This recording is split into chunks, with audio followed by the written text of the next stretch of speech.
How to tighten belt on treadmill. First, make sure your treadmill is unplugged to keep safety a priority. Now, locate the adjustment screws at the back of the treadmill.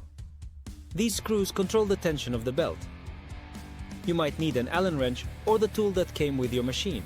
Next, tighten the belt by turning each adjustment screw about a quarter turn clockwise. It's important to adjust both sides evenly to ensure the belt stays centered. After making your adjustments, manually slide the belt to check its tension. It should move smoothly without any slippage. If it still feels loose, repeat the adjustment with another small turn. Finally, plug your treadmill back in, turn it on, and run at a low speed to test that everything is working perfectly. And that's it. With these easy steps, you can maintain a secure treadmill belt for a better and safer workout. Thanks for watching. Don't forget to like and subscribe for more quick maintenance tips.